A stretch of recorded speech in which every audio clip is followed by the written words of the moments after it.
जय हिंद सभी को। यूसी लाइव के यूट्यूब प्लेटफॉर्म पर आप सभी विद्यार्थियों का हार्दिक स्वागत है। हमने जो है लास्ट वीडियो में बात करी थी, वो बात करी थी आपकी किसकी, यूरोप महाद्वीप की, और ये देखा था कि यूरोप महाद्वीप के आसपास दूसरे कौन सी चीजें हैं जो हमें देखनी है।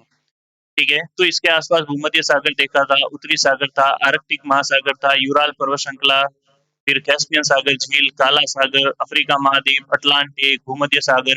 इन सभी चीजों को देखने के बाद में मैंने आपको ये चीज बताई थी कि भाई यूरोप महाद्वीप के एक तो उपनाम क्या क्या है। ठीक है, यूरोप महाद्वीप की क्या आपके उपनाम क्या क्या आते हैं। फिर बात करें तो ये देखा था कि यूरोप महाद्वीप में कुल देश कितने हैं, 46 देश हैं, जिसमें सबसे बड़ा देश रूस है और सबसे छोटा देश कौन सा है, वेटिकन सिटी, इटली। और ये विश्व में भी सबसे बड़ा है। ठीक है, और ये विश्व में सबसे छोटा देश आ जाता है। इसके बाद में मैंने आपको कहा कि इसको यदि हमने प्रायद्वीपीय महाद्वीप कहा है तो इसका मतलब इसके अंदर क्या है, प्रायद्वीप है। उससे पहले यूरोप और एशिया को कौन कौन सी चीजें अलग करती हैं, तो मैंने आपको बताया यूराल पर्वत श्रृंखला है, यहीं से एक यूराल नदी निकलती है जो कि कैस्पियन सागर झील में गिरती है, और कैस्पियन सागर और काला सागर के बीच में काकसस पर्वत श्रृंखला आ जाती है जो कि यूरोप की सबसे ऊंची पर्वत श्रृंखला है। और यहाँ काला सागर और इन दोनों के बीच में आने से ये चीज पूरी की पूरी किसको किससे अलग कर देती है, एशिया को यूरोप से अलग कर देती है। फिर मैंने कहा कि भाई यहाँ अगर हमने खाड़ियां पढ़ी है तो खाड़ियां और कौन कौन सी यहाँ पर खाड़ियां आ जाती है, तो स्पेन और पुर्तगाल के बीच में आपकी जो है खाड़ी बताई थी। एक एक खाड़ी बताई थी मैंने आपको डेनमार्क के बीच में, जूटलैंड प्रायद्वीप, सॉरी खाड़ी क्या प्रायद्वीप बताया था आपको। ठीक है, जैसे यहाँ आइबेरिया प्रायद्वीप था, यहाँ जूटलैंड प्रायद्वीप था। ठीक है, फिर उसके बाद में जो है स्कैंडिनेवियाई प्रायद्वीप बताया था। आज अपन बात करने वाले हैं, वो बात करने वाले हैं यूरोप महाद्वीप में खाड़ियां कौन कौन सी हैं। यहाँ तो हमने देखा कि स्पेन, ठीक है, यूरोप महाद्वीप में आपके जो है, चलो यहाँ ये प्रायद्वीप लिखवा दिए थे मैंने आपको। अब देखो यहाँ पर बात कर रहे हैं यूरोप में स्थित खाड़ियां, यूरोप महाद्वीप की खाड़ियां, यूरोप महाद्वीप में स्थित खाड़ियां। या फिर मैं बात करूं तो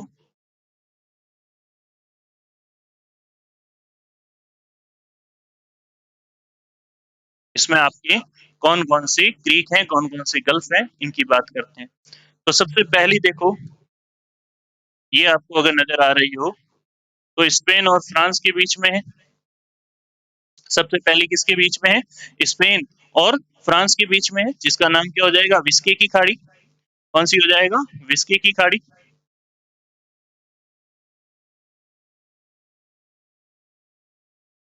विस्के की खाड़ी।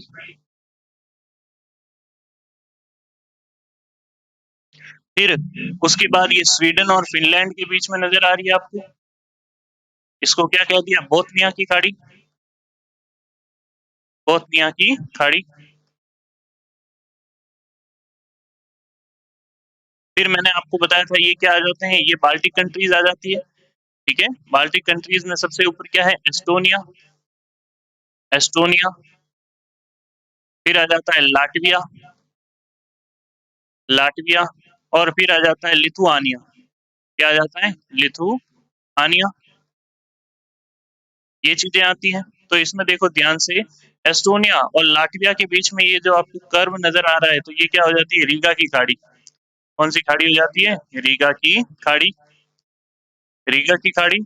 और एक फिनलैंड और एस्टोनिया के बीच में जो है आपकी फिनलैंड की खाड़ी आ जाती है। कौन सी खाड़ी आ जाती है, फिनलैंड की।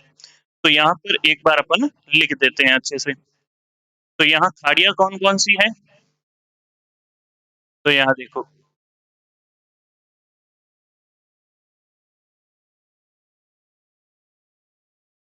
सबसे पहली खाड़ी हो जाएगी विस्के की खाड़ी, विस्के की खाड़ी।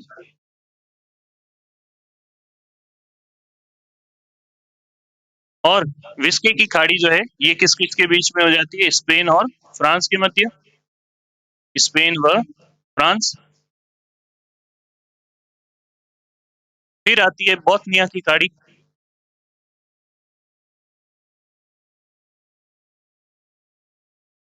बोथनिया की खाड़ी, स्वीडन और फिनलैंड के मध्य, स्वीडन प्लस फिनलैंड, इन दोनों के बीच में क्या आ जाती है, बोथनिया की खाड़ी। फिर तीसरा आता है आपके फिनलैंड की खाड़ी, फिनलैंड की खाड़ी, फिनलैंड की खाड़ी। और ये किस-किस के बीच में आती है? कि सर इतना ज़्यादा पढ़ना पड़ेगा क्या? थोड़ी-थोड़ी सी चीज़ें हैं जो आपको बता रहा हूँ, इससे ज़्यादा नहीं पढ़ना है। ये आ जाती है फिनलैंड और एस्टोनिया के बीच में।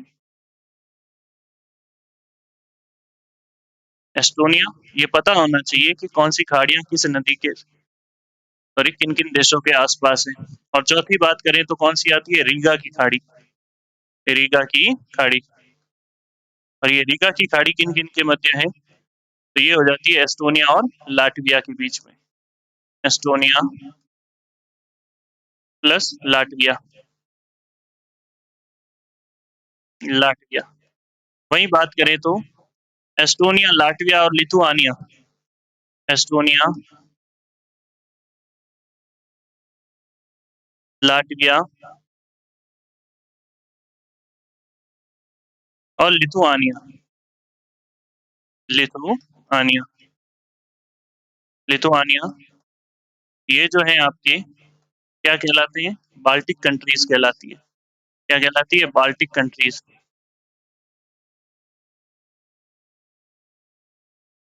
ठीक है? बाल्टिक कंट्रीज़ कहलाती है। बात क्लियर हो गई यहाँ तक की? चलो, इसके बाद देखो अपन बात करते हैं यूरोप महाद्वीप में आपके कौन-कौन सी जल संधियाँ हैं? वाटर ट्रीटी, जल संधि, ठीक है? जल संधि या वाटर ट्रीटी। देखो इन 2 चीज़ों को हमें देखना है कि कौन-कौन सी एक तो जल संधियाँ हैं या फिर कौन-कौन सी इसमें जो है वाटर ट्रीटी आपकी स्थित है। तो सबसे पहले जो वाटर ट्रीटी आती है, जो जल संधि आती है, उसका नाम क्या हो जाएगा? डोवर जल संधि। कौन-सी हो जाएगी? डोवर जल संधि। पहली आती है डोवर जल संधि। देखो अभी तक जो जल संधियाँ पढ़ी है उनको अपने देखना है। डोवर जल संधि। और ये जो डोवर जल संधि है, ये किन-किन के मध्य आती है? ये आती है ब्रिटेन और फ्रांस के मध्य। ब्रिटेन और फ्रांस, ठीक है? जल संधि या वाटर ट्रीटी का काम क्या होता है? 2 लैंड मास को अलग करना और 2 वाटर बॉडीज़ को जोड़ना। बात क्लियर हो गई? फिर इसके बाद में बात करें तो एक जल संधि ये आपने पढ़ रखी है, इसका नाम है जिब्राल्टर जल संधि। क्या नाम है? जिब्राल्टर जल संधि। और ये जो जिब्राल्टर जल संधि है, ये किन-किन के मध्य हो जाती है? ये स्पेन और मोरक्को के बीच में हो जाती है। स्पेन प्लस मोरक्को, स्पेन और मोरक्को के बीच हो जाती है। और वहीं बात करें तो तीसरी आती है आपकी अच्छा ये पहले तीसरी लिखने से पहले जिब्राल्टर जल संधि को अपन क्या कहते हैं? भूमध्य सागर का प्रवेश द्वार। इसको क्या कहते हैं? भूमध्य सागर का प्रवेश द्वार कहते हैं। ये चीज़ हमने देखी थी, क्यों कहते हैं, क्यों नहीं कहते हैं, इसके बारे में अच्छे से डिटेल हमने पढ़ ली थी। भूमध्य सागर का प्रवेश द्वार।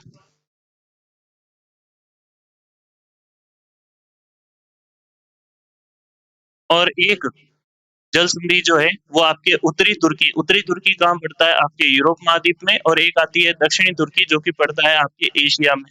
वो है जल संधि बॉस्फोरस जल संधि। कौन सी जल संधि है? बॉस्फोरस जल संधि, ठीक है? जिसको एशिया का प्रवेश द्वार कहते हैं।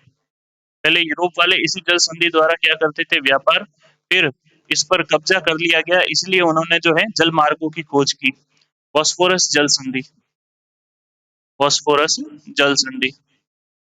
और ये बॉस्फोरस जल संधि किस-किस के बीच में है? तो उत्तरी तुर्की, नॉर्थ तुर्की जो कि कहाँ पड़ता है आपके? ये पड़ता है यूरोप में। व दक्षिणी तुर्की, दक्षिणी तुर्की। और ये दक्षिणी तुर्की कहाँ पड़ता है? ये पड़ता है एशिया में। कहाँ पड़ता है? एशिया में।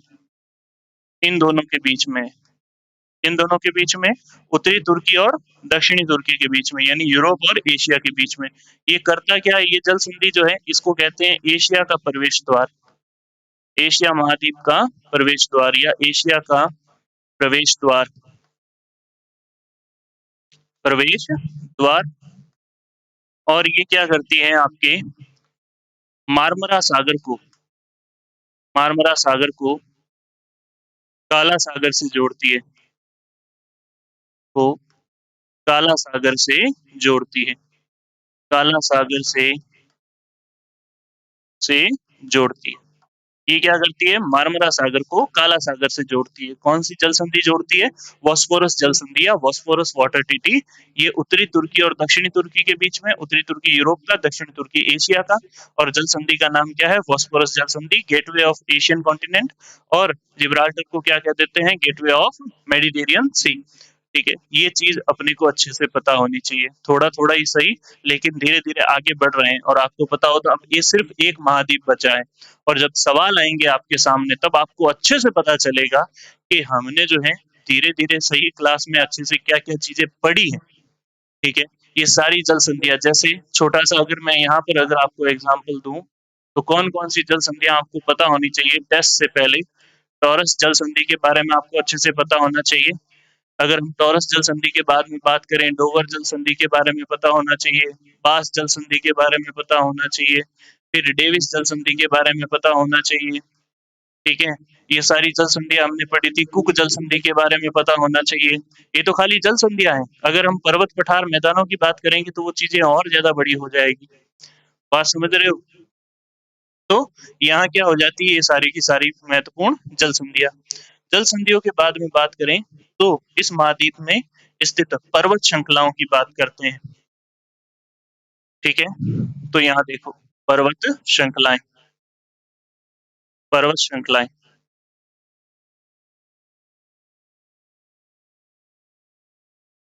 Mountain range.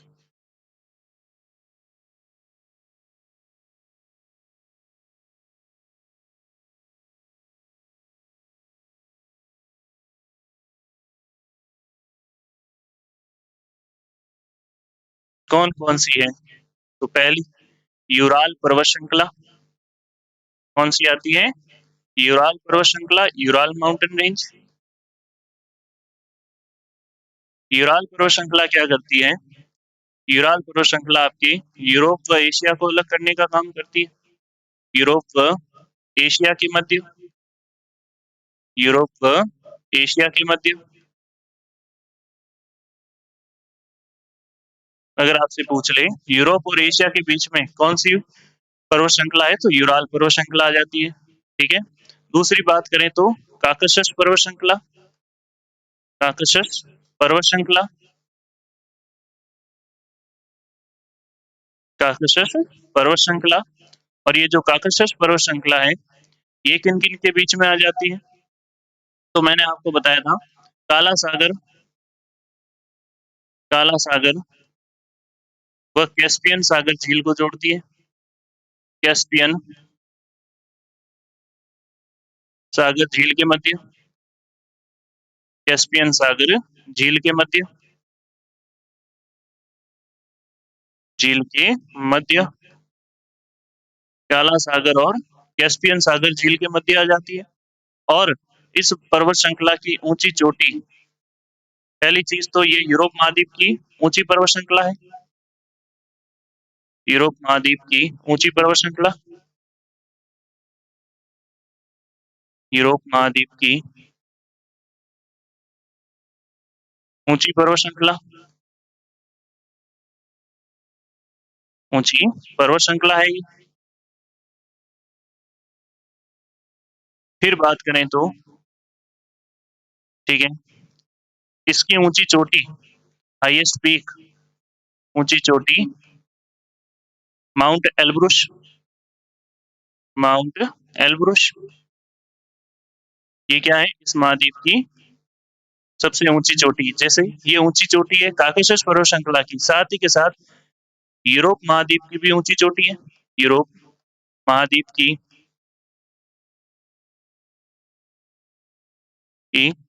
ऊंची चोटी, जैसे हमने अफ्रीका महाद्वीप की ऊंची चोटी पढ़ी थी, कौन सी थी? ठीक है, अफ्रीका महाद्वीप की माउंट किलिमंजारो। ठीक है, फिर हमने ऑस्ट्रेलिया महाद्वीप में जो है ग्रेट डिवाइडिंग रेंज में माउंट कॉस्युस्को को देखा था। अंटार्कटिका में माउंट विंसप मैसिफ था। ठीक है, उसके बाद उत्तरी अमेरिका में माउंट मैककिनले था। दक्षिणी अमेरिका में देखा तो आपके उसके जो है माउंट एकांकागुआ। ये सारी चीजें जो है साथ ही के साथ देखने लायक है। तो पहला यूराल पर्वत श्रृंखला, दूसरी काकशस पर्वत श्रृंखला। तीसरी की बात करें तो वो आती है आपकी कौन सी, आल्पस पर्वत श्रृंखला। कौन सी आती है, आल्पस पर्वत श्रृंखला। एक बार ये लिख लो, उससे आगे चलते हैं। ठीक है, अब देखो आगे की ओर बढ़े। ये तो यूरोप महाद्वीप आ गया। यहाँ देखो, अब बात करते हैं तीसरी, आल्पस पर्वत श्रृंखला। आल्पस पर्वत श्रृंखला।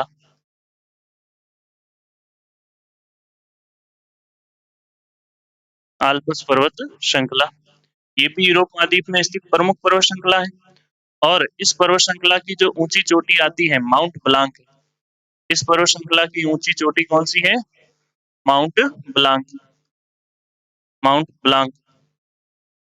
और बात करें तो इससे जो है यूरोप की प्रमुख औद्योगिक नदी, एक तरीके से यूं कह सकते हैं, जिसमें बिटुमिनस कोयले के भंडार पाए जाते हैं, वो नदी निकलती है। इस नदी का नाम है राइन रिवर या राइन नदी। अगर आपसे पूछ ले कि राइन नदी का उद्गम किस पर्वत श्रृंखला से होता है, तो ये आल्पस पर्वत श्रृंखला से होता है, राइन नदी का उद्गम। ये अगर आपसे पूछ ले कहाँ से होता है, तो ये होता है कहाँ से, आल्पस पर्वत श्रृंखला से। तो ये तीन पर्वत श्रृंखलाएं काफी है, ज्यादा डिटेल में नहीं जाएंगे। ठीक है, बहुत डिटेल में पढ़ने के लिए जो है अपने कोर्स का लेवल अलग अलग होना चाहिए। हम जिस लेवल तक की तैयारी कर रहे हैं वो लेवल इसमें काफी है। ठीक है, फिर आगे बात करें तो इसके बाद अगला आता है आप लोगों के लिए यूरोप महाद्वीप में स्थित प्रमुख नदियां, कि भाई इस महाद्वीप में कौन कौन सी नदियां हैं। पहली बात करें तो पहली नदी आती है वोल्गा नदी। कौन सी नदी आती है, वोल्गा नदी। ठीक है, ये नदी क्या है, वोल्गा नदी, ये यूरोप महाद्वीप की सबसे लंबी नदी है। वोल्गा नदी क्या है, यूरोप महाद्वीप की सबसे लंबी नदी है। अगर आपसे पूछ ले यूरोप महाद्वीप की लंबी नदी कौन सी, हो जाएगी वोल्गा। और कहाँ से निकलती है, तो ये निकलती है आपकी कहाँ से, वालदाई पहाड़ियों से। कहाँ से निकलती है, वालदाई पहाड़ियों से। चलिए,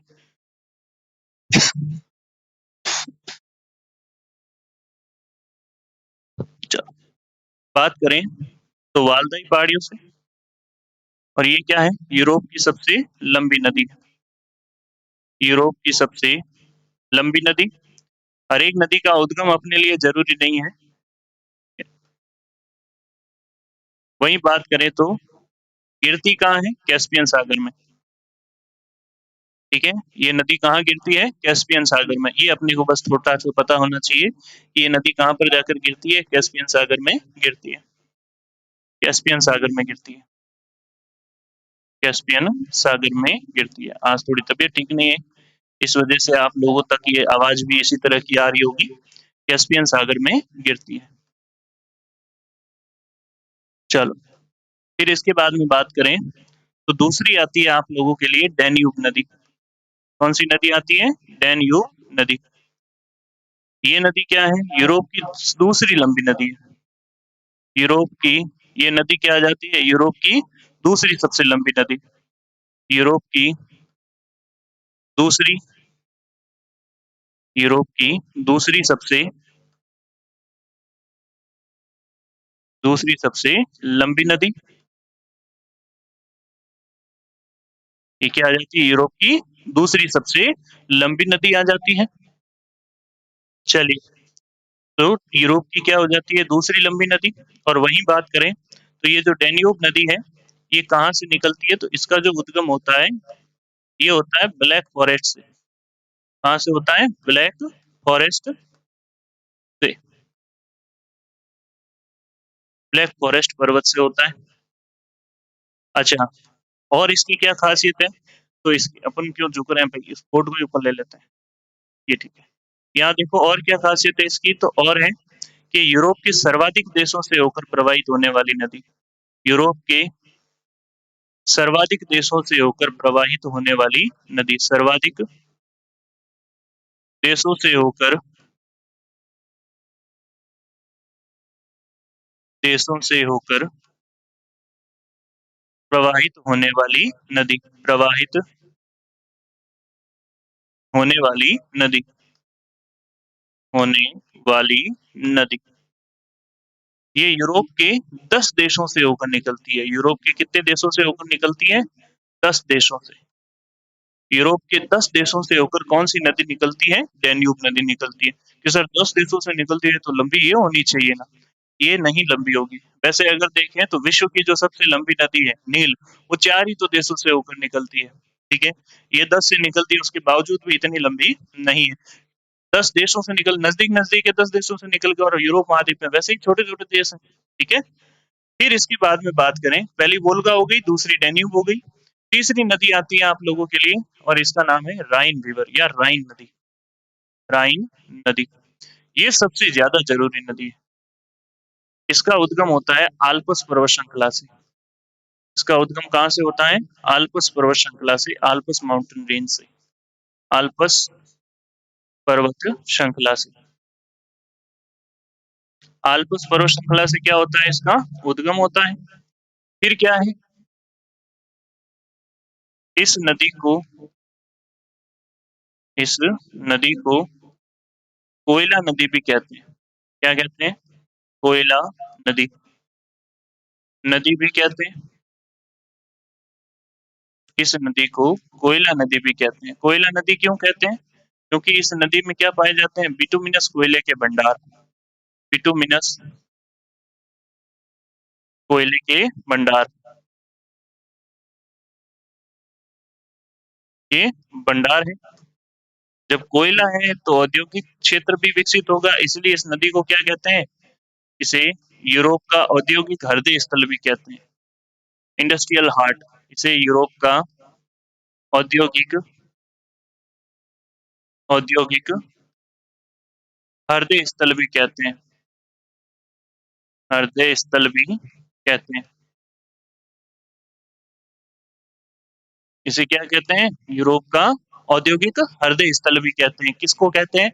राइन नदी को। क्यों कहते हैं? कोयला निकल रहा है, औद्योगिक क्षेत्र विकसित हो रहा है। और वहीं बात करें तो ये एक सबसे बिजी रिवर है। बिजी रिवर क्यों है? क्योंकि काफी इसमें से जहाज आते जाते रहते हैं, और इसी पर एक पोर्ट है, रॉटरडम। रॉटरडम बंदरगाह या पोर्ट, बिजिएस्ट पोर्ट है ये। ठीक है? यूरोप का सबसे व्यस्तम यूरोप का सबसे व्यस्ततम बंदरगाह। व्यस्ततम बंदरगाह। बिजी, अगर मैं कहूँ कि ये रोड बहुत ज्यादा बिजी है, तो रोड अगर बहुत ज्यादा बिजी है, इसका मतलब क्या है? कि वहां उस रोड पर आने जाने वाले वाहनों की संख्या बहुत ज्यादा है, तो इसलिए बिजी होगी रोड। इसीलिए ये बंदरगाह भी क्या है? सबसे ज्यादा बिजी होंगी। खूब सारे इसमें से जहाज आते जाते रहते हैं। फिर बात करें तो उसके बाद अगली नदी आती है पो नदी। कौन सी नदी आती है? पो नदी। इटली में बहती है ये नदी। और ये क्या है? इटली की सबसे लंबी नदी है। इटली की सबसे लंबी नदी। ये क्या है? इटली की सबसे लंबी नदी है। और क्या कहते हैं इसको? और इटली की राजधानी जो है वो इसी नदी के किनारे बसी है। और इसे इटली की गंगा कहते हैं। इसे क्या कहते हैं? इटली की गंगा। इस नदी को और क्या कहते हैं? इस नदी को इटली की गंगा कहा जाता है। और वैसे ही इसके आगे जस्ट आती है अपने, वो आती है कौन सी? थेम्स। थेम्स या टेम्स नदी। और ये क्या है? ये नदी कहलाती है ब्रिटेन की गंगा। इस नदी को क्या कहते हैं? ब्रिटेन की गंगा। अगर आपसे पूछ ले ब्रिटेन की गंगा किस नदी को कहते हैं, तो ये हो जाएगी थेम्स या थेम्स नदी। वहीं बात करें तो इटली की गंगा किसको कहते हैं? पो नदी को कहते हैं। इटली की गंगा कौन सी नदी हो जाएगी? पो नदी हो जाएगी। और एक टाइबर नदी आती है। ठीक है? ये कौन सी नदी आती है? टाइबर नदी, जो कहाँ पड़ती है? इटली में। ठीक है? चलो, तो यहाँ देखो, इसमें हमने जो है आपके नदी देख ली, नदी के बाद पर्वत श्रृंखला देख ली, पर्वत श्रृंखला के बाद इसमें जो है आपके घास मैदान कौन से हैं। ठीक है? अगर उसकी बात करें तो यूरोप में जो घास मैदान पाए जाते हैं, तो यूरोप की जो घास मैदान है उनके नाम है स्टेपीज, और दूसरा है पुस्ताज। स्टेपीज और पुस्टाज। ये दोनों घास मैदान कहाँ पाए जाते हैं? ये दोनों घास मैदान पाए जाते हैं आपके यूरोप में। ये दोनों घास मैदान कहाँ पाए जाते हैं? आपके यूरोप में। अगर पूछ ले यूरोप महाद्वीप में कौन से घास मैदान पाए जाते हैं, तो ये पाए जाते हैं आपके स्टेपीज और पुस्टाज। तो ध्यान से देखो, इसमें हमने पर्वत श्रृंखला देख ली, पर्वत श्रृंखला के बाद नदी देख ली। अच्छा, अगर हम बात करें झील की, तो लेक लडागू। ठीक है, झील की बात करें तो लेक लडागू। ये क्या है? यूरोप की बड़ी झील है। यूरोप महाद्वीप की बड़ी झील है। बड़ी झील। यूरोप महाद्वीप की बड़ी झील कौन सी है? लेक लड़ाकू। ये क्या हो जाती है? यूरोप महाद्वीप की बड़ी झील। और इस महाद्वीप में आपका मरुस्थल नहीं है। अगर आपसे पूछ ले ऐसा महाद्वीप कौन सा है जिसमें मरुस्थल नहीं है, तो वो यूरो कौन सा हो जाता है? यूरोप महाद्वीप हो जाता है, जिसके अंदर आपका मरुस्थल नहीं पाया जाता है। और किस महाद्वीप के अंदर आपके जो है ज्वालामुखी नहीं है, तो वो ऑस्ट्रेलिया हो जाता है। क्लियर है? अच्छा, वहीं बात करें ज्वालामुखी की, इसके लिए एक और चीज याद रख लेना, वो है mount Stromboli. Mount Stromboli. Mount Stromboli. ये क्या है? ये इटली के लेपारी द्वीप पर स्थित है। इटली के लेपारी द्वीप पर, लेपारी द्वीप पर स्थित सक्रिय ज्वालामुखी द्वीप पर स्थित सक्रिय ज्वालामुखी ज्वालामुखी। और इसको क्या कहते हैं? Light house of Jwalamukhi. Light house of Mediterranean सी। ठीक है, ज्वालामुखी। और इसको क्या कहते हैं? भूमध्य सागर का प्रकाश स्तंभ। भूमध्य सागर का प्रकाश स्तंभ। भूमध्य सागर का प्रकाश स्तंभ। इसको भूमध्य सागर का प्रकाश स्तंभ क्यों कहते होंगे? क्योंकि ये सक्रिय ज्वालामुखी है, एक्टिव वॉल्केनो है। जब इसमें लावा निकलता है, तब अपने को पता चलता है कि भाई अब एकदम चमकदार रोशनी होती है, तो दूर से समुद्र में अंधेरा है खूब, और वो अगर निकलता हुआ दिखेगा तो एक तरीके से लाइट हाउस की तरह नजर आएगा कि नहीं आएगा? तो इसलिए इसको क्या कहते हैं आपके? लाइट हाउस ऑफ मेडिटेरियन सी, या भूमध्य सागर का प्रकाश स्तंभ। चलिए, तो आज अपनी क्लास को यहीं विराम देते हैं। मिलते हैं आपसे कल इसी श्रृंखला में। आप हमारे साथ बने रहिए, आपको जो है और अच्छी-अच्छी चीजें पता चलती रहेगी। और मैं हमेशा कहता हूँ कि क्लास के बारे में अपनी राय ज़रूर दीजिए, कि आपकी राय हमें और बेहतर बनाती है। इसी के साथ जय हिंद सभी को।